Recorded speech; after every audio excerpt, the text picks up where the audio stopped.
place Monsieur Borentin qui vous présente ses excuses, qui est délégué régional Île-de-France de l'UDES. Il est par ailleurs retenu par une autre réunion. Alors, merci donc d'avoir répondu à ce webinaire qui est co-organisé par l'UDES et l'URSSAF. Donc, l'UDES étant le syndicat d'employeurs de l'économie sociale et solidaire.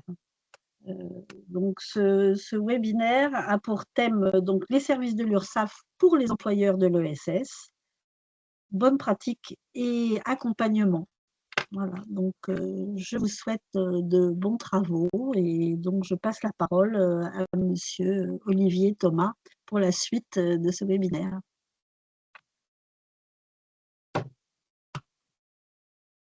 Très bien, je vous remercie. Votre micro. Ah, voilà. C'est bon. Je vous remercie. Bonjour à toutes et à tous. Je me présente. Donc, je m'appelle Olivier Gérard Thomas. Je suis inspecteur à l'URSSAF Île-de-France. Depuis un certain nombre d'années, j'ai exercé pas mal de fonctions au niveau de l'URSSAF, dont je connais bien les rouages de la sécurité sociale. Et le but aujourd'hui de ce webinaire, c'est finalement de changer déjà l'image de l'URSSAF vis-à-vis de tous les employeurs.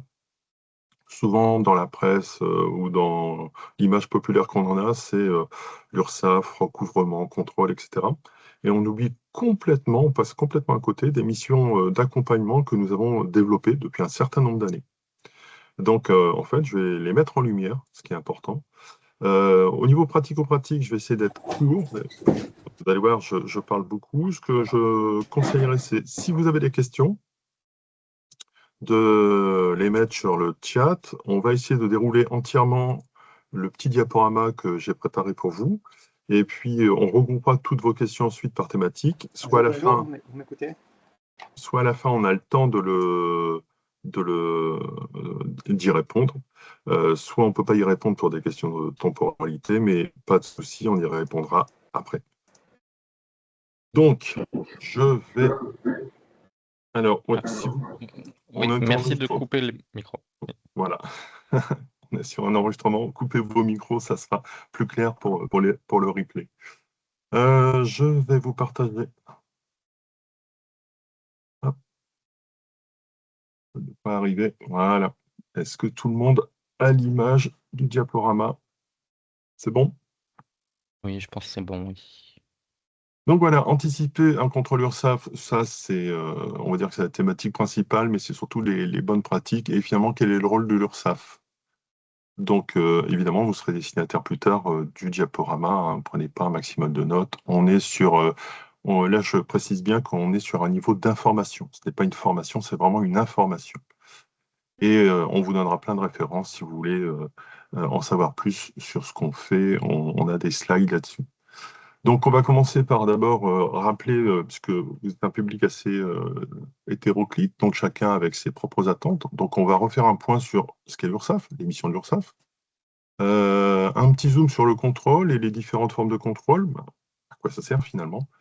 Pourquoi est-ce qu'on a cette mission-là alors qu'on parle d'union de recouvrement? On verra ensuite dans les points 4 et 5 et 6, finalement, tout ce qu'a développé la branche sécurité sociale et notamment l'URSSAF pour vous accompagner. Parce que bizarrement, on va éviter quand même de parler que du contrôle. Et vous allez voir qu'on a plein de sources d'informations, on a des conseils individualisés et c'est gratuit. Donc, vous avez des accompagnements, évidemment, par vos professionnels, ça c'est tout à fait légitime, mais on est là aussi pour vous accompagner de la création d'une société à des questions beaucoup plus pointues, et on propose ça, ça fait partie de nos missions. Donc, les missions de l'URSSAF, recouvrement, moi je dirais conseil en premier. Conseil en premier pour que le recouvrement se passe au mieux. On y va sur les missions de l'URSSAF. Donc, la première des missions de l'URSSAF, je rappelle qu'on se situe en 1945, on a des choix politiques qui sont faits après l'après-guerre, et à un moment donné, notamment M. Parodi se dit que l'on va créer un système de sécurité sociale générale. Donc, pour ce faire, il faut bien assurer un financement de cette protection sociale qui est devenue générale. Au départ, c'était les CPAM qui le faisaient, et on a une création d'unions de recouvrement. Donc l'URSSAF, on est bien une union de recouvrement, c'est bien la mission première, à savoir recouvrer les cotisations, contributions, taxes, quel que soit le nom, pour financer la protection sociale. Donc on est simplement une boîte à lettres. On encaisse 1 euro, on le décaisse aussitôt. Donc on essaye de faire vraiment au plus vite. Ça, c'est notre mission principale. On a été créé pour ça. D'ailleurs, on a été créé, on ne dépend pas du code du commerce, on est un petit peu comme vous, on ne dépend pas du code de la mutualité, on dépend juridiquement, ceci pour info, du code de la sécurité sociale, du livre 9. Donc on est bien une entité juridique, on peut ester en justice, et on a une particularité sur la façon dont on est organisé juridiquement. Ça permet aussi, dans les missions de l'URSSAF, dans les grandes missions de l'URSSAF, garantir donc, les droits sociaux et l'équité entre tous les acteurs économiques. Ça, c'est très important. L'équité permet d'ajuster finalement, de s'ajuster en fonction des particularités de chaque société ou chaque personne qui va être immatriculée chez nous.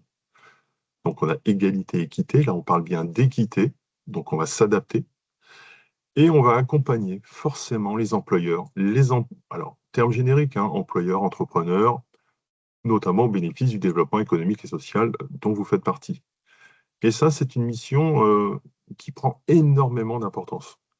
On a eu un transfert ces 20 dernières années vers les URSSAF de recouvrir plus de cotisations et de contributions dans leur nature juridique, mais aussi, en même temps, un accompagnement.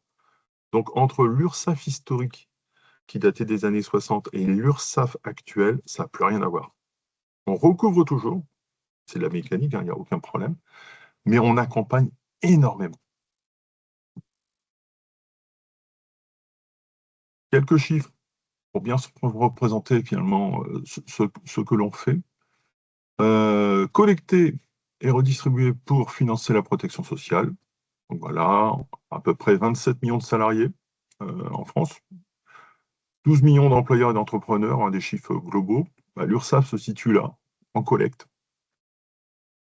Et on reverse, et là vous avez la répartition finalement de ce qu'on va collecter et reverser. Donc attention, on reverse pour les branches, hein. Donc là, vous avez une répartition par catégorie. Par exemple, la maladie, c'est ce qu'on couvre. On reverse le plus, maladie, retraite, famille, ce qui va à peu près... Alors ça, c'est le législateur qui va décider, hein, au niveau des pourcentages. L'URSSAF n'est qu'un exécutant. Ça suit un petit peu ce qu'on a finalement en contrepartie des prestations. La dette sociale, par exemple, qui apparaît à 3%, c'est pour financer finalement c'est la RDS, pour financer l'ex-CADES, travail ATMP, transport, etc., etc., etc. Donc, on vous a mis simplement les principales familles, finalement, de recouvrement. Donc, vous voyez qu'on a un métier là qui s'est complexifié, puisqu'à chaque fois qu'on recouvre 1 euro de cotisation, il faut qu'on puisse ventiler cet euro de cotisation auprès des caisses nationales en disant, voilà, il y a 10 centimes qui vont servir, 38 centimes qui vont servir pour la maladie, 29 centimes pour la retraite, etc., etc., etc. On le fait dans la journée du recouvrement et on arrive à le faire en analytique. Donc on est très, très performant. Et peu coûteux d'ailleurs, je tiens à le préciser. On est sur d'un budget public et finalement, coûte moins cher qu'une assurance. Quelque chose qui va vous intéresser. Une fois qu'on a posé les principes, finalement, vous vous dites, OK, mais je voudrais en savoir plus. Et bien, on a un site qui s'appelle Parlons Cash, nouveau site, et là, qui va très clairement vous donner des exemples. Alors, soit vous avez l'habitude, et bon, on passera à côté, soit vous êtes novice, et à ce moment-là, c'est très, très bien. Et si on va sur ce site, on va vous donner des exemples sur je vais employer une personne, je vais la rémunérer au SMIC, ça me coûte combien? On est bien d'accord? Ce sont des exemples génériques, il y a tellement de cas particuliers qu'on ne peut pas répondre à tout. Je vais essayer de vous faire voir concrètement ce que ça donne. Donc, je vais aller sur le titre. Hop là. Avec le client. Voilà. Vous voyez qu'on est bien sur un site de leur. Donc, aucun souci. Vous avez sur la droite un petit simulateur. Voilà. Vous pensez à vos cotisations. Alors, cotisation, on est bien d'accord, c'est le terme générique. Hein. À l'intérieur se recouvrent différentes appellations, les taxes, les contributions, etc. etc. Cotisation, c'est vraiment le terme générique. En fonction de votre profil, par exemple, je ne sais pas, vous êtes salarié. Donc, le simulateur, il est à jour, mais j'ai vérifié tout à l'heure, il n'est pas encore à jour du nouveau calcul du SMIC, puisqu'il vient juste d'augmenter. On va dire que j'ai compris. À partir de là, sur cet écran-là, vous allez pouvoir, par exemple, mettre un salaire au SMIC. Donc, ça, c'est lui des 6 premiers mois de l'année 2026. 1823 par mois. Et vous savez combien, finalement, le salarié va percevoir. Mais vous savez également ce que cela va coûter à l'employeur.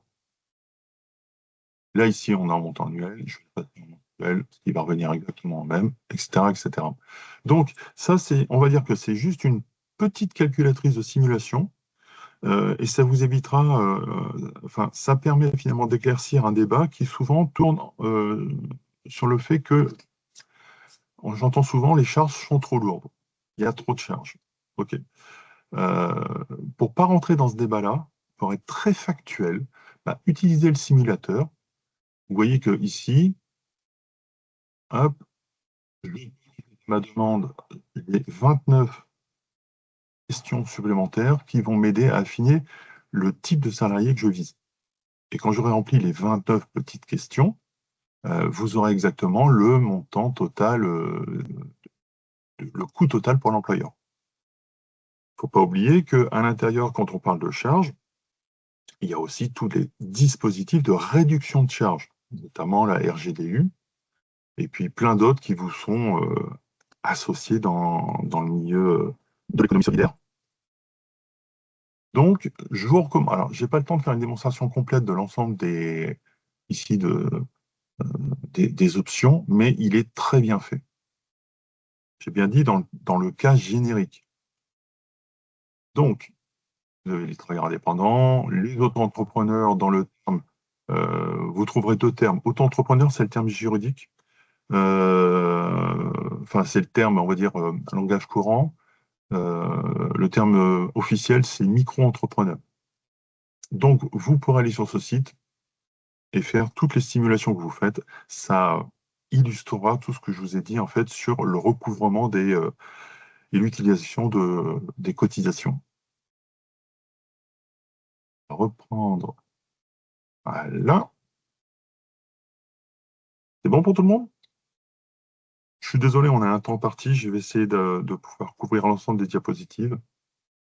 Donc, on a vu à quoi servait finalement la protection sociale, le rôle de l'URSSAF. Maintenant, si vous voulez aller un petit peu plus loin, on a un site qui parle très bien de cela. Donc, et ce qui permet de dédramatiser en disant, effectivement, on paye beaucoup de charges, etc. Faites les calculs. Et au moins, vous aurez des données factuelles, sans rentrer dans un débat politique. Le rôle de l'URSSAF aussi. Finalement, l'URSSAF a un rôle important. Vous voyez, au centre, vous avez ici, dans le petit schéma, une URSSAF qui s'appelle URSSAF Caisse Nationale. Pour ceux qui ont connu, avant, nous appelions ça, cet organisme s'appelait l'ACOS, l'Agence centrale des organismes de sécurité sociale. Pour faire simple, vous avez actuellement 22 URSSAF sur l'ensemble du territoire français qui sont chapeautés par une URSSAF nationale, donc qu'on va appeler en acronyme l'UCN. Et on voit que finalement, elle a un rôle extrêmement important, cette UCN, parce qu'elle va coordonner la remontée de l'ensemble des cotisations, elle va coordonner finalement la politique mise en œuvre dans le recouvrement, dans le conseil, etc.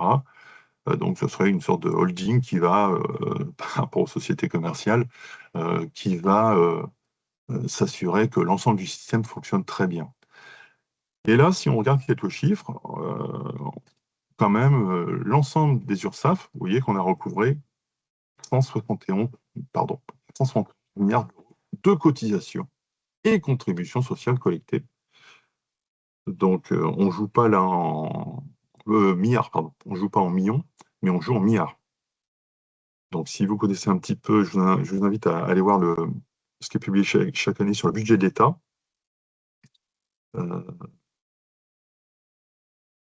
On joue quand même sur des volumes extrêmement importants. Donc, pour jouer sur ces volumes-là, en fait, il faut une qualité de service et être extrêmement rigoureux pour que chaque euro remonté soit déjà bien un euro qui a été dû. Donc, c'est pour ça qu'on a une mission de contrôle pour vérifier s'il était bien dû, s'il n'a pas été trop payé, ou si des personnes n'ont pas éludé les euros, puisque en contrepartie, une fois qu'on a recouvré l'ensemble de ces milliards, notre URSSAF va redistribuer. Donc, vous voyez que on a les URSSAF qui recouvrent, on a quelques partenaires financiers, donc ça, c'est quand on les place, on peut éluder. On a des partenaires institutionnels aussi qui nous versent d'autres, on va dire, taxes et cotisations, on va être très générique, qui représentent quelques milliards d'euros également, donc pour lesquels on a un partenariat. C'est cette URSSAF qui est nationale qui centralise l'ensemble de ce recouvrement-là et qui va reverser, donc finalement, là, vous voyez, on est sur 537 milliards d'euros redistribués. À qui? Donc, ce n'est pas l'URSSAF qui redistribue automatiquement et qui gère les prestations. Vous avez 3 branches, la maladie, la vieillesse et la famille, qui, chaque branche, va redistribuer finalement aux bénéficiaires des prestations sociales. Donc, on se situe à peu près sur, ici, URSSAF Caisse nationale. Vous pourriez mettre 22 petites URSSAF derrière. Et bien, on se situe ici, en rôle pivot. Donc, si on n'existait pas, demain, vous n'auriez aucun remboursement de votre caisse primaire, etc., etc. Donc, on a vraiment un rôle essentiel. Donc, la mission, notre ADN, c'est le recouvrement. Et je dis bien, pour que ça fonctionne, le recouvrement, il faut vraiment avoir le pendant, à savoir la qualité du service. On peut recouvrer, mais on recouvre intelligemment. Pour faire cela, on va sécuriser et contrôler les déclarations, puisque c'est la première... on est sur un système déclaratif. C'est tellement évident que je ne l'ai pas dit. Donc, c'est-à-dire que toute personne qui est immatriculée à l'URSSAF, donc là, on est dans le versant où je dois à l'URSSAF des cotisations, je suis un employeur, une société, une association, etc. Donc, je dois verser des cotisations. Eh bien, c'est un système déclaratif. Vous déclarez spontanément, suivant des règles avec notamment la DSN, vous déclarez ce que vous devez, à savoir la base des salaires, les cotisations, le taux de cotisation et le montant des cotisations dues. Ensuite, viendra éventuellement un rôle de l'URSSAF où on ira contrôler si ces cotisations ont été correctement versées ou trop versées. Donc, notre rôle à nous, c'est sécuriser et contrôler les déclarations. Donc, pour les anomalies, alors sécuriser pour prévenir les cas d'erreur ou d'anomalie avant ou pendant les périodes de déclaration. Donc là, on s'est vraiment amélioré parce qu'on a mis en place depuis 2026 un nouveau système qui s'appelle, je vais éviter les acronymes, mais qui s'appelle la DSN de substitution. Pour faire simple, DSN, c'est la déclaration sociale nominative. Finalement, c'est un gros document sur lequel vous allez déclarer l'ensemble de ce que vous devez. On porte à la fois le nom des personnes et puis les salaires, les taux de cotisation et le montant des cotisations. On reçoit votre déclaration, on arrive à faire avec l'informatique, à vérifier automatiquement si votre DSN est cohérente. Et si jamais elle ne l'est pas, au lieu de l'enregistrer en l'état, on va intervenir tout de suite, on va revenir vers vous et on va demander finalement une explication quasi immédiate en disant, écoutez, on a détecté un taux qui n'est pas le bon, ou alors quelque chose qui ne correspond pas à votre activité. Vous voyez, si vous êtes exempté d'une cotisation, vous la déclarez, ce qui permet avant que ce document soit enregistré dans la machine et que votre versement corresponde au document, on va s'interrompre en disant, on communique avec vous, que s'est-il passé, ce qui permet d'éviter beaucoup d'erreurs et beaucoup d'incompréhensions ensuite. Donc, sécuriser les erreurs et les anomalies, donc avant ou pendant la période de déclaration. Et puis le contrepartie, c'est ce que j'ai dit, hein, une fois que tout a été fait, à un moment donné de la vie de la société entre guillemets, hein, mutuelle, etc., c'est un terme générique que je vais employer, je veux dire des personnes qui sont immatriculées, on va contrôler sous différentes formes si tout s'est bien passé. Et quand je dis contrôler, c'est pas, il faut se retirer de l'idée que c'est un contrôle pour un contrôle. Je dis toujours, quand je vais en contrôle, c'est conseil et contrôle. Plus j'investis en conseil auprès des gens que je vais aller voir, plus j'aurai un retour sur investissement. Et c'est ça qui est important, en fait. On est là pour vous guider sur les bonnes pratiques. Donc, effectivement, dans les médias, on voit souvent des actions, on va en parler après, où on intervient, etc., de façon un petit peu plus musclée, etc., mais ça ne représente pas du tout la majorité de notre travail qui est du conseil, contrairement à ce qu'on pourrait penser. Un ordre d'idée, 2024, les chiffres 2025, on les aura bientôt. Par exemple, on a régularisé 890 millions d'euros, donc on est presque à 1 milliard. Et on a quand même remboursé 155 millions d'euros qui ont été restitués. Donc je pense que ces chiffres à l'avenir vont baisser, parce que ça veut dire que si on restitue de l'argent, c'est de l'argent sur lequel les personnes qui ont payé en trop, donc elles n'ont pas pu faire de la trésorerie dessus. Et si on reprend le paragraphe de gauche, c'est-à-dire sécuriser et prévenir les erreurs, si on arrive en amont à voir avec les personnes immatriculées quelles sont les différentes typologies d'erreurs et à leur dire on va rectifier tout de suite, on aura moins à restituer par la suite et ça va améliorer la trésorerie finalement de ceux qui cotisent. Et ça, c'est une mission essentielle. Des gens qui ne déclarent pas ou qui déclarent mal, eh ben, en fait, il faut, vous voyez dans cette diapositive, il faut détecter l'intentionnalité. À 99%, l'ensemble des personnes qui sont immatriculées à l'URSSAF le font de façon très correcte. N'ont pas d'intentionnalité de fraude, contrairement à ce qu'on peut lire quelquefois dans la presse. Et notre mission à nous, c'est encore d'améliorer ça. Donc, on va attendre 3-4 ans et vous verrez que ces chiffres-là vont baisser, même en sommes éventuellement qui ont été régularisées, si on arrive à détecter en amont des cotisations qui auraient peut-être dû être versées avec les mesures d'accompagnement, d'exonération qui vont avec, évidemment. Donc, accompagner les employeurs et entrepreneurs au bénéfice du développement économique et social, on est quand même un acteur essentiel de la vie économique, un petit peu comme les impôts.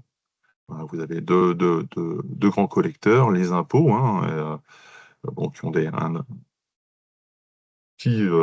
un ordre de grandeur plus important que peut-être que le nôtre, mais quand même au niveau social, on intervient, donc on informe sur les démarches et les obligations sociales. Donc ça, c'est ce qui s'est rajouté au rôle de l'URSSAF. Donc finalement, à un moment donné, il va falloir qu'on change de sigle. On ne s'appelle plus qu'une union de recouvrement, mais une union de recouvrement et de conseil. Donc on informe, on simplifie les démarches.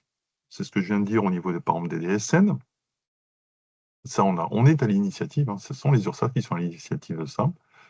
On conseille les usagers, on va le voir, on a beaucoup de canaux pour le faire, sur les étapes clés de leur activité, de la création de leur activité d'ailleurs, jusque quelquefois malheureusement à leur disparition. On soutient les entreprises en difficulté. C'est pas parce qu'à un moment donné que vous avez des problèmes de trésorerie en tant qu'employeur que forcément on va devenir un collecteur qui va à tout prix récupérer nos cotisations. Évidemment qu'elles sont dues. Mais c'est pas pour ça qu'on va qu'on va vous envoyer l'huissier tout de suite. Donc on préfère toujours trouver des solutions adaptées. Et donc on est dans l'équité là. Et quelque chose qui est pas mal, si vous avez, donc là c'est un petit peu une liste à l'après-vert, on est aussi un observateur économique. On a ouvert un site qui s'appelle Open Data. Alors je vous fais voir pour info. Quand même pas mal. Si vous avez besoin d'informations économiques par rapport à vos secteurs d'activité, vous avez évidemment les sites de l'INSEE avec une énorme source d'informations. Mais si vous voulez cibler finalement une actualité ou une information plus sociale, vous pouvez aller sur open.ursaf et vous voyez ici qu'on va mettre à votre disposition. Là, on a 124 jeux de données Alors, si vous venez juste d'arriver en se disant, moi, tout ce que je veux, c'est monter mon activité, petite association, etc., c'est peut-être pas un service qui va vous intéresser. Si vous êtes déjà en cours de route et que vous vouliez développer votre activité, ou alors vous comparez par un marché, par rapport à certains marchés, là, ça devient vraiment intéressant. Sont des données publiques, hein, je regarde le catalogue de données. Donc des données publiques qui sont remontées, qui sont neutres, évidemment qui sont anonymisées. Euh, par exemple, le nombre d'établissements, d'employeurs effectifs, salariés du secteur privé par zone d'emploi. Ça peut être très fin. Si vous avez une activité, bon là, je ne vais pas le faire parce qu'on n'aura pas le temps, mais si vous avez une activité, on peut filtrer par un code NAF. On peut filtrer aussi, j'ai testé, on peut filtrer aussi sur d'autres types de codes jusqu'à votre activité à vous, un code APE par exemple, et on peut avoir des données qui sont relativement à jour. On a de la data visualisation qui est franchement pas mal. Donc, si vous voulez une information économique, si vous avez une appétence pour cela, franchement, vous avez une base totalement gratuite que vous pouvez comparer à celle de l'INSEE et qui est plus spécialisée dans finalement l'emploi des salariés. Et on va même jusqu'à faire une description par catégorie de cotisations recouvrées. Donc, elle est très, très bien. Donc, catalogue de données, chiffres en images, et là, pour les spécialistes, si vraiment vous avez une structure en disant « ça m'intéresse », j'aimerais bien finalement avoir un recouvrement automatique, c'est-à-dire un transfert entre cette open data et puis mes installations informatiques. Vous pouvez demander une API. Une API, c'est juste une petite application qui va faire un lien automatique, comme un flux RSS, et qui va alimenter vos bases de données. Donc là, c'est un petit peu pointu, je le reconnais, mais les API sont gratuites. Autant certaines API sont payantes, les nôtres sont gratuites. Donc vous avez une information de qualité là, qui va remonter. Sur cette page, je vous le mets vraiment pour information. Vous aurez le temps d'y aller, ça vous intéresse ou ça vous intéresse pas, peu importe. Vous savez que ça existe en tout cas, et c'est gratuit. Vous avez tout en bas quelque chose qui est encore plus pointu, qui s'appelle le LabURSAF. Donc ça, je vous le laisserai découvrir. Où là, on est sur des activités alors, qui vont s'éloigner un petit peu de ce que vous faites, mais qui sont des activités en rapport avec le net. Éventuellement, on propose certains services, etc. Ça pourrait, à titre de curiosité, en culture générale, finalement, vous intéresser. Les informations sont fiables, on intervient de nouveau, et là, vous voyez qu'on propose différents services. Tous ces services-là, tout ce que je vous dis, c'est gratuit. Voilà pour OpenURSAF, c'est quand même pas mal. On va reprendre la positive. Donc, on accompagne les entrepreneurs, on informe, on simplifie, on conseille, on soutient, et on est aussi un observateur économique, puisque forcément, c'est vous qui déclarez tous les mois, donc forcément, on est à la source on a une source d'information formidable. Pour tenir les délais, je vais accélérer un tout petit peu. On va rentrer dans une toute petite information sur le contrôle. Maintenant et après, on verra les services qu'on peut vous proposer. Vous avez une entité, quelle que soit la forme juridique, et vous avez au moins un salarié. À un moment donné, c'est que la contrepartie, puisque vous êtes sur un système déclaratif, c'est votre entité qui déclare à l'URSSAF tous les mois, comme aux impôts. Hein. À un moment donné, vous pouvez faire l'objet d'un contrôle de la part de l'URSSAF. Donc, on va peut-être se rencontrer un jour. Vous verrez, je suis très sympa. Donc, je ne fais pas peur. Hein. Le contrôle, c'est quoi? Le contrôle, définition, c'est sécuriser pour prévenir les cas d'erreur ou d'anomalie. Donc, avant, ça, c'est mes collègues qui vont le faire, et encore, je peux intervenir en conseil, pendant les périodes de déclaration. Donc, c'est là où finalement, ça résume un peu ce que j'ai dit. On essaye d'investir au maximum dans de l'information préalable pour avoir un retour sur investissement. Ce qu'on ne faisait pas à l'origine de l'URSSAF, maintenant on le fait. Alors, cette diapositive, est redondante par rapport à ce que j'ai déjà dit. Ça, on va le voir juste après. Et par exemple, quelque chose dont vous avez peut-être beaucoup entendu parler, c'est le droit à l'erreur.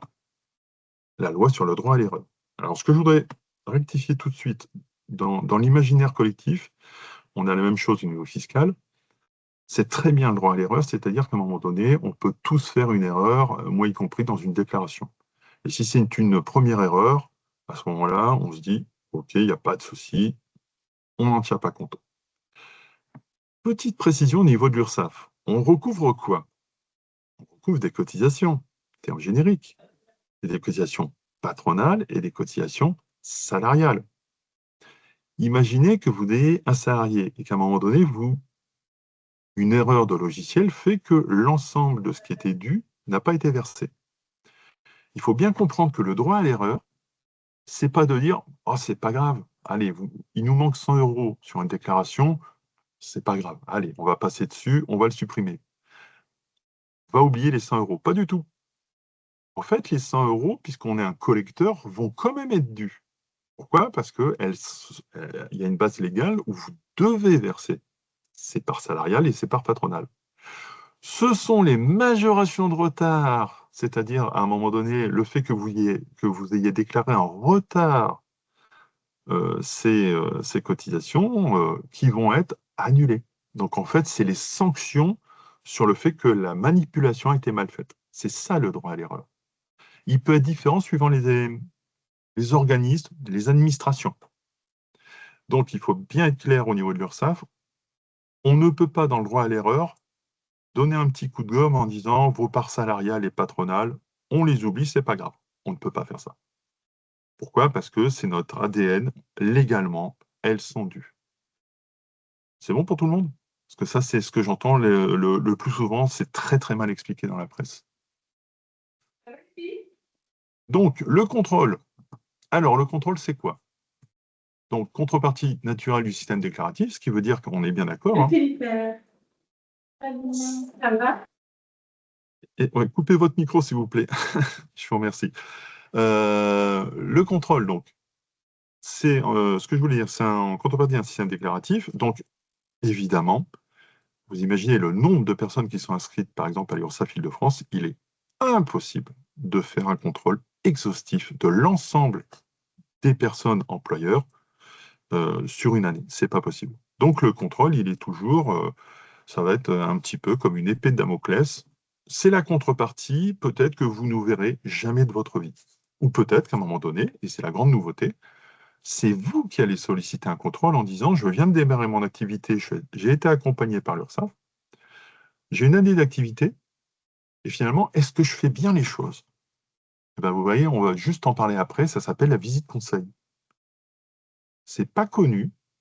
Les gens, enfin les personnes employeurs en général vont le redouter en disant je vais pas téléphoner à l'URSSAF en demandant un contrôle parce que ils vont venir chez moi, ils vont éplucher mes comptes et forcément à un moment donné dans l'imaginaire populaire, on va se dire ouf, c'est comme les impôts, hein, vous n'allez pas téléphoner aux impôts pour voir si vous avez bien déclaré vos impôts. Eh ben vous pouvez le faire avec nous parce qu'on va proposer un service gratuit. Je le fais de temps en temps. Je vais dans l'entreprise, je fais un contrôle, ce qu'on appelle une visite conseil, soit sur une thématique particulière qui peut vous intéresser, vous, dans le domaine social, qui peut être très pointu, soit de façon tout à fait générique, à ce moment-là, je fais l'ensemble du contrôle. Mais c'est un contrôle à blanc. On est là pour le conseil. S'il y a des conséquences, à ce moment-là, là pour le coup, c'est mieux que le droit à l'erreur. S'il y a des conséquences, on vous invitera à les régulariser, mais il n'y aura pas, suite au contrôle, je ne ferai pas de lettre d'observation en disant que vous nous devez tant d'argent. Pas du tout. Donc, le contrôle, si je finis avec celle-ci, donc vérifier a posteriori les déclarations réalisées. On n'est jamais à l'abri d'une erreur en plus ou en moins. Hein. Important, garantir l'égalité de traitement entre les cotisants. Donc là, on passe d'une équité à une égalité. Tout le monde est sur un même pied. Tout le monde peut être contrôlé. Préserver les droits des salariés comme des entreprises, c'est très, très important. Là, depuis tout à l'heure, je vous parle des contrôles, ce que j'appelle le contrôle, on va dire, classique. Le contrôle qui est en contrepartie de quelqu'un qui s'est bien déclaré. En revanche, on peut faire un petit zoom, on verra après, sur le contrôle de personnes qui n'ont pas été déclarées, notamment dans ce qu'on va appeler le travail illégal ou dissimulé. C'est ce que vous voyez passer de temps en temps dans les reportages, où on voit des gens sur des chantiers. Alors, je cite ça parce qu'en Ile-de-France, malheureusement, c'est le cas le plus courant. Et quand je contrôle sur les chantiers, ce que je remarque le plus, c'est que les salariés, faire très attention, les salariés ne sont pas complices. En général, ce sont des gens exploités. Et les droits des salariés sont complètement bafoués, puisqu'en fait, ils ne sont même pas reconnus, ils ne sont pas connus au niveau de la sécurité sociale. Et notre rôle à nous, eh ben, finalement, c'est d'interpeller les personnes, les donneurs d'ordre, c'est-à-dire ceux qui vont intentionnellement les faire venir pour une journée, pour une semaine, etc., sur une activité et les payer évidemment sans les déclarer. Et à effet rétroactif, même si les cotisations pour eux n'ont pas été versées et qu'on n'arrive pas à les recouvrer, on va les rétablir dans leurs droits. Ça, c'est super important. C'est ce qui s'appelle la solidarité nationale.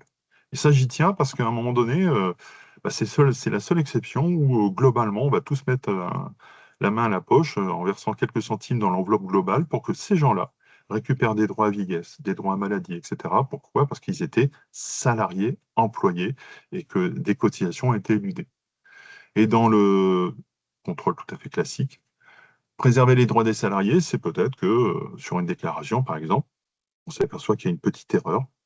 À un moment donné, on peut peut-être rétablir une assiette, par exemple, plafonnée, rétablir des droits à vieillesse.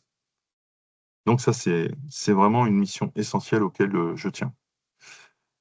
Et maintenir les conditions d'une concurrence loyale, si tout le monde a une égalité éventuelle, de contrôle potentiel, et ben ça veut dire que alors évidemment, hein, c'est un objectif à atteindre. Je n'ai pas dit qu'on l'avait atteint et on ne l'atteindra jamais dans la situation économique actuelle. Mais il faut toujours pointer vers l'absolu. On veut que vous soyez dans une concurrence saine. C'est-à-dire que si vous avez tant de charges au niveau de l'URSSAF, ce que vous appelez une charge cotisation, et ben que votre voisin qui a à peu près la même activité, finalement, il ait les mêmes ratios que vous pour proposer finalement des prestations au même taux. Parce que s'il omet un salarié ou deux, forcément, il va être beaucoup plus bas en prix. Et c'est comme ça que, notamment l'exemple le plus parlant, dans le bâtiment, eh ben, certaines sociétés qui jouent le jeu vont avoir des problèmes de trésorerie, voire disparaître à cause de personnes qui, elles, tirent les prix vers le bas parce qu'elles n'ont pas joué le jeu. Donc notre rôle à nous, qui est très très important, donc, c'est vérifier, garantir, préserver et maintenir. Donc, vous voyez, on est multicasquette. Finalement, on a un spectre assez large. Je tiens vraiment à ce rôle de conseil. Ça, c'est fondamental. Mon ADN, c'est de recouvrer, c'est normal. Mais aussi, c'est de contrôler. Et de contrôler pour une justice sociale. Donc, ce qu'on fait a du sens. Vous voyez? C'est pas un métier, il ne faut pas le voir finalement, ces métiers de l'URSSAF, comme en disant on est là, il faut absolument prendre de l'argent, etc. Pas du tout. Il y a une mission sociale, on sert à la cohésion de notre société. Allez, j'accélère, je parle trop. Donc, j'avais anticipé sur lutter contre la fraude au prélèvement social. Donc ça, je résume en un mot. Ce sont des gens qui ont une intentionnalité de ne pas respecter les règles. Évidemment, les 27 participants qui sont dans cette réunion, si vous êtes là aujourd'hui, c'est que vous n'êtes pas dans cet état d'esprit, je vous en remercie. Donc, pour vous donner un exemple, c'était quoi? En avril dernier, je suis intervenu dans une opération de contrôle là où on n'envoie pas un avis de passage, je vais vous expliquer après, on y va de façon tout à fait inopinée. Je vous donne un exemple tout bête, hein, c'est la vie quotidienne. Hein. On se situe dans une petite boutique souvenir, 4 vendeurs avec beaucoup de personnes qui passent, donc un chiffre d'affaires assez conséquent. L'entreprise est bien immatriculée, 4 vendeurs, 2 vendeurs seulement déclarés. On voit 4 personnes, on rentre de façon spontanée, On sort nos cartes. Les 4 personnes qu'on a vues en action de travail, eh ben, sur les 4 personnes, il y en avait 2 qui n'étaient pas déclarées et 2 petits jeunes. Et là, on est dans l'intentionnalité, et c'est-à-dire que, alors, est-ce que les jeunes étaient complices ou pas? Arrivé à cet âge-là, je pense qu'ils faisaient plutôt un peu d'argent de poche qu'autre chose, mais on revient quand même à ce qui me tient à cœur, à savoir le droit des salariés. Donc, en fait, ils travaillaient pour rien. Pas d'impôts, certes, pour eux, c'était tout bénef, mais pas de droit à retraite non plus. Donc, c'était sûrement des ayants droit de leurs parents, mais c'est quand même pas normal. En revanche, le donneur d'ordre, c'est-à-dire le mandataire de la société, lui aura à payer les conséquences puisqu'il a une intentionnalité, c'est une entreprise qui existe depuis longtemps, etc. Et là, si je reviens à ma diapo précédente, est-ce qu'il y a une concurrence loyale entre cette boutique-là et celle d'à côté où j'avais un vendeur, le pauvre qui essayait de tout faire avec les touristes et puis la personne qui en avait 4? Non. Forcément, il faisait plus de chiffre d'affaires. Forcément, il était déloyal. Vous voyez que tout ce qu'on fait a un sens. Donc là, pour ça, à l'URSSAF, on a des équipes qui sont spécialement formées. On a des collègues qui ne font que ça. C'est vraiment un travail à temps plein pour lequel on a beaucoup recruté. Et on collabore évidemment avec les services des impôts, les services de police, les douanes, etc., etc., etc. Donc, c'est une mission qu'on prend à cœur et pour lequel on a des services dédiés. Un exemple. Olivier, je me permets juste, il est déjà 11h46. Que j'accélère. Peut-être accélérer, passer aux actions d'accompagnement et des Tout à fait. différents types de Je suis contrôles. trop bavard. Voilà. Tout à fait. Bon, c'est parce que le métier me Oui. tient à cœur et que j'avais envie de vous expliquer tout ça. Ok, alors je vous laisserai lire les diapos sur, désolé, sur la fraude, etc. Donc vous verrez, hein, on fait quand même pas mal de choses. Les différents types de contrôles, bah, je vous laisserai lire. C'est pas très compliqué ce qu'on fait, hein. Ça rejoint un petit peu ce que j'ai déjà dit. On ferait le contrôle CCA, le contrôle classique comptable d'assiette, etc. L'inopiné quand j'arrive par surprise. On a aussi des contrôles qui se font à distance. La phase de procédure d'un contrôle, vous verrez, c'est pas très compliqué. Celui-là, c'est vraiment pour info, hein. Tant que vous n'avez pas de contrôle, c'est vraiment pour info. Sauf qu'on est vraiment dans une procédure, et j'y tiens, contradictoire, à savoir que c'est pas un contrôle du haut vers le bas, c'est-à-dire qu'à tout moment, ceux qui sont contrôlés ont les moyens finalement d'être assistés par un avocat, un conseil, et on est toujours en communication. Et quand on a quelque chose qui ne va pas, on discute. Ce qui ne veut pas dire qu'il n'y a pas une régularisation à la fin, mais ce n'est pas un contrôle directif. Préparez le contrôle, vous lirez, c'est tranquille, il n'y a pas de. Si un jour vous avez ça, il n'y a pas de souci. Donc ça, on peut passer. Les obligations du donneur d'ordre, ça va rejoindre finalement un petit peu. C'est quelque chose que vous n'aurez peut-être pas, mais lisez cette diapo avec attention, parce qu'en général, ce n'est pas très connu comme obligation en tant qu'employeur. Donc ça rejoint un petit peu ce que j'ai dit sur le travail dissimulé, donc l'intentionnalité, les recours du co-tenant, etc., etc. Important pour vous maintenant. Au niveau de la base législative, vous pourrez scanner le QR code. Depuis 2018, si je ne dis pas de bêtises, avril 2018, vous avez une base officielle de documentation.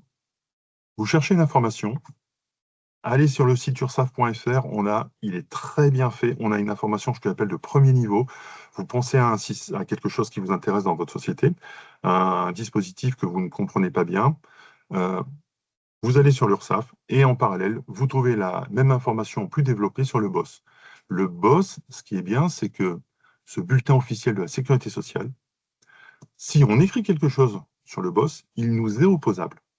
Un petit peu comme le BOFIP pour les impôts. Donc, très important pour vous.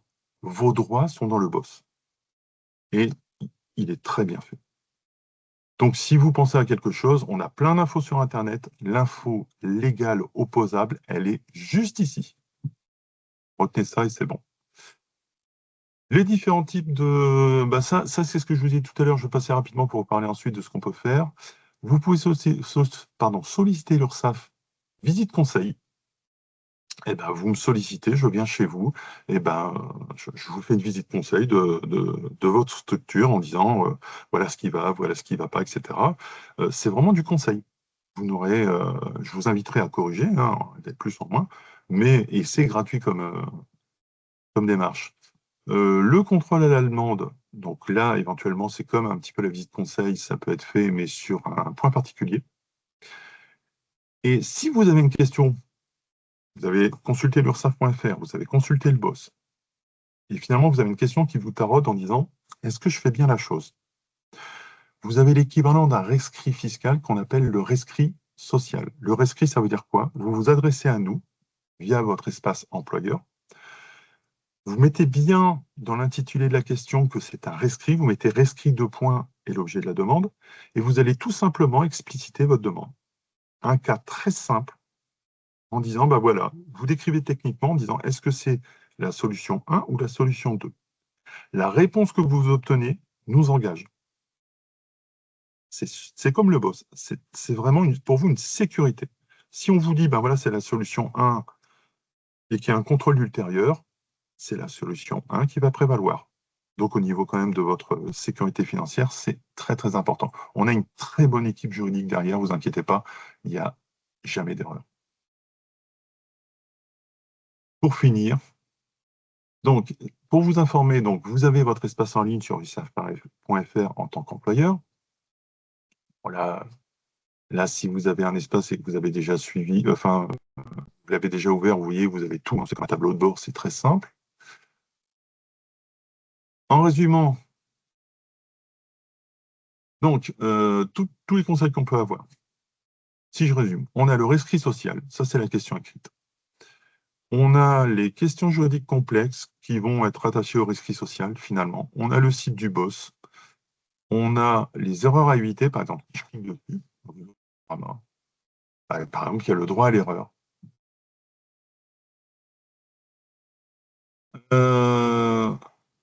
Et quelque chose qui est très très bien. Vous avez envie de démarcher, vous avez envie de commencer une activité, vous êtes fait accompagner par des professionnels, on peut vous aider. On a un système qui s'appelle Mes premiers mois avec l'URSSAF. On a un système qui s'appelle l'URSSAF première embauche. Et on revient à la visite conseil, le contrôle à la demande. On a même un système qui vous permet de mettre en place un intéressement sécurisé. Mais si vous commencez avec nous, on peut personnaliser une relation avec Mes premiers mois avec l'URSSAF. Vous aurez un nom, une personne et quelqu'un qui va vous accompagner du début, du début de l'activité sur en tout cas ce qui est dans notre périmètre, hein, et vous serez accompagné dans vos déclarations. Et s'il y a quelque chose qui ne va pas, on intervient tout de suite en disant écoutez, là c'est pas bon. Donc vous avez un accompagnement personnalisé, et j'y tiens, c'est gratuit. C'est comme URSSAF première embauche. Bon, vous cliquerez sur les liens, vous verrez, il y a toutes les informations. Vous avez un autre service aussi en disant c'est très bien tout ça. Parfait, mon activité va démarrer. Et finalement, je n'ai pas encore les moyens de prendre un expert comptable et faire des bulletins de salaire. Ben, vous avez l'équivalent pour tous ceux qui connaissent les déclarations page emploi, quand vous déclarez du personnel de service, une nounou, etc. Si vous voyez à peu près de quoi je parle, vous avez l'équivalent, ça s'appelle le TES. Et le TES, en fait, vous pouvez déclarer directement, se servir de l'URSSAF directement pour faire des bulletins de salaire. C'est à peu près le même fonctionnement que page emploi. Vous nous donnez le net à payer en disant, moi j'ai quelqu'un, voilà, je suis une petite assoce, j'ai besoin d'une personne. Tout à l'heure, on a vu qu'on peut avoir le montant net du SMIC hein, dans un écran de simulation. Vous nous donnez le montant net du SMIC, donc la somme qui va être payée, le nombre d'heures qu'il a effectué, et on s'occupe de tout. On vous reconstitue un bulletin de salaire, on vous reconstitue combien vous devez, on vous dit ce que le salarié, donc forcément, ce qu'il a en prélèvement, on s'occupe de tout. Donc, clé en main. On aura juste besoin de quelques infos complémentaires, comme le régime de retraite, la complémentaire santé, etc. Mais c'est quasiment pas grand-chose à apporter comme info. Ce service-là fonctionne bien. Vous pouvez déclarer 10 salariés, 20 salariés. Et de nouveau, c'est gratuit. Donc, vous commencez une activité, vous dites, je suis dans un secteur un petit peu particulier, l'économie solidaire, c'est un peu compliqué. Vous allez avec mes premiers mois avec l'URSSAF première embauche. Vous dites, j'ai pas encore les moyens en tant que petite assoce de commencer à utiliser un expert comptable. Utilisez le TES, il n'y a aucun souci. Vous avez besoin de nous sur la première année. On peut faire une visite conseil. On peut physiquement venir sur place et vérifier tout ce que vous avez entrepris et corriger éventuellement les choses qui auraient été mal comprises. Donc, pensez aux thèses, je vous laisserai lire. C'est ultra simple. On part d'une aide à payer. Et le reste, on s'en occupe. Voilà. Donc, le thèse, c'est comme page emploi, etc., etc. On vous fait même les DSN. Donc, on part de l'équivalent, on vous fait les bulletins de salaire, les DSN, etc., etc. C'est super simple. Et donc là, on a les coordonnées du thèse. Et si jamais un jour vous avez des problèmes de trésorerie, n'oubliez pas qu'on est à votre disposition. Toute entreprise peut avoir des problèmes de trésorerie. On l'a bien vu lors malheureusement de la Covid. On est là, on comprend, et vous pouvez avoir un rendez-vous personnalisé. Vous allez dans un centre d'accueil de l'URSSAF avec votre dossier et vous avez rendez-vous avec quelqu'un qui est spécialisé dans ce qu'on appelle le contentieux, dans ce type de contentieux, et qui va être à votre écoute. Le but de l'URSSAF n'est pas de recouvrer à tout prix, on va évidemment essayer de recouvrer, mais de vous accompagner pour qu'il y ait une continuation de l'activité. C'est pour ça que je voulais vous faire partager cette philosophie de l'URSSAF qui est on veut qu'il y ait de la plus-value, on veut que dans notre rôle de recouvreur, finalement, on vous accompagne parce que c'est vous qui créez la plus-value, c'est vous qui faites fonctionner l'économie, c'est vous qui employez les salariés. Et notre rôle à nous, c'est de vous accompagner. Je vous laisserai lire le reste, c'est pas très compliqué avec les liens, etc. 56, je suis désolé, j'ai été trop bavard. Donc Loïc, désolé. J'avais Non, encore plein mais de choses à dire, mais c'est pas, pas un de métier de souci. passion, hein, ça. Oui, bien sûr, et il y a beaucoup de choses à se dire, et c'est pour ça qu'on vous a invité et qu'on a souhaité à l'UDES organiser ce webinaire. Du coup, je vois qu'il y a déjà quelques questions. Si vous avez des questions, écrivez-la dans la conversation, normalement la petite bulle en haut. Je vois que Jean de Tol avait posé quelques questions auparavant sur le RGBU, je pense que c'était RGDU dont vous parliez, Olivier. Oui, tout à fait. RGDU, c'est l'ancienne version, c'est une mesure très technique, c'est la réduction générale, RGC, c'est la réduction générale des cotisations, qui est devenue réduction générale euh, des cotisations U, ça doit être universel, puisqu'il est à partir de 2025. En fait, quelqu'un qui paye au SMIC, au niveau de certaines cotisations comme la maladie et la vieillesse, etc., on déclare les cotisations et on vous les enlève ensuite. Mm. Donc alors je n'ai pas dit tout, hein, il n'y a pas la retraite, etc. Mais c'est vraiment la mesure phare qui permet de dire qu'un salarié au SMIC ne coûte pas 100% de vos charges, en fait. Mm. Ensuite, Jean avait demandé, c'est l'équivalent du rescrit fiscal, c'était il y a 20 Totalement, minutes. c'est exactement ça. Rescrit social, peut-être c'est ça. Ils ont commencé avant nous, on a pris la suite. Super. Dominique qui nous demande le CEA pour les associations. Il existe. Il y en a Oui, le TZ, il y en a on- un autre dont j'ai oublié l'acronyme. Il existe, allez voir sur le site de l'URSSAF, il existe toujours pour les associations. oui, c'est le chèque emploi. On a fait une présentation Oui, avec l'URSSAF en Centre-Val de Loire. ça fonctionne bien. Euh, c'est le chèque emploi association, si je ne me Mm, trompe mm, pas. mm. Et c'est Associatif, c'est ça gratuit. qui permet aux associations et aux fondations qui emploient ou souhaitent Oui. employer de remplir toutes les formalités liées à l'embauche et à la gestion de leurs salariés. Ça permet aux associations de gérer leurs salariés, quel que soit le contrat de travail. Voilà. Donc c'est le chèque emploi association. Donc si vous êtes une association qui souhaite employer ou qui va employer, c'est notamment pour les embauches. Oui. Donc c'est une seule formalité, une seule déclaration, un seul règlement. Voilà. Je pourrais mettre, à la limite, je pourrais mettre la slide que nous a fournie Mm. URSSAF Centre-Val de Loire dans les présentations que vous avez fait. Véronique qui nous demande est-ce qu'on peut choisir son contrôleur? Un peu surprenant. Alors, le terme exact, c'est inspecteur pour quand on se Oui. déplace à l'extérieur et contrôleur pour ceux qui contrôlent de l'intérieur, un peu comme les impôts. Malheureusement, non, mais si vous me recommandez, je peux venir. Non, on choisit pas en général, mais si vous avez vraiment besoin de moi, je peux me déplacer, vous inquiétez pas. Mais j'ai des collègues qui sont très très compétents et Mm. très sympathiques aussi. Et pour répondre à la dernière question, je vais anticiper. Mm. Association de plus de 15 ans d'existence, vous pouvez demander un contrôle à tout moment, un contrôle conseil, il n'y a aucun problème. C'est pas forcément ceux qui ont 5 ans d'existence. Mm. Et c'est pas pour ça qu'on va venir en disant ah, vous avez jamais été contrôlé, en profitez. Pas du tout. On n'est pas dans cette mentalité-là. Donc Mm. oui, il n'y a aucun souci pour nous. Au contraire, on est demandeur parce qu'on essaye vraiment d'investir dans le conseil. Bien sûr. Et Oui, on en est tous effet, sympas. bien sûr, les actions de l'URSSAF sont vraiment ouvertes à toutes les structures, qu'elles soient Oui, associatives, toutes, coopératives, toutes. voilà, toutes les familles de l'ESS sont représentées, enfin sont représentées, euh, ont à faire avec l'URSSAF et il y a, on va dire, des actions et des accompagnements qui sont ouverts à tous. Voilà. Est-ce qu'il y a encore des questions? Vous pouvez n'hésitez pas à écrire. Si vous en avez, bah, vous les transmettrez et puis on y répondra Oui, ultérieurement. au Il n'y a pire, aucun souci, on hein. pourra les transmettre éventuellement. De toute façon, vous pouvez remontrer les slides avec les contacts, les numéros, les Pardon. sites, etc.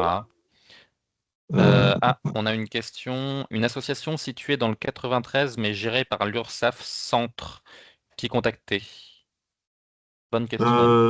alors là, on est sur une URSSAF, on a 22 URSSAF régionales, pardon, donc ça doit être Centre Val de Loire. Oui, c'est ça, Donc oui. celle dont vous évoquiez, donc en fait, l'association, alors elle est située, alors si elle est gérée par l'URSSAF, ça veut dire que le siège, il doit être dans le Centre Val de Loire. Hmm. Euh, le contrôle va dépendre, enfin, on va dépendre du siège en fait, et non pas de Hmm. l'établissement. Oui, c'est ça. Hmm. Tout à fait. Mais même Euh, qualité de service, hein, peu importe les 22, c'est la même qualité de service. C'est pas la taille qui compte, hein, il n'y a aucun souci. Mes collègues sont extrêmement compétents. Bien sûr, on a beaucoup de siège dans le 93. Ah, Alors, si c'est dans le 93, c'est nous. oui, alors du coup, c'est dans le. Peut-être que ça a été. Alors, c'est bizarre du coup si le siège est dans le 93, mais que c'est géré par l'URSSAF Centre. C'est, Peut-être il faut voir oui, avec il y a votre peut-être une conseiller particularité, oui.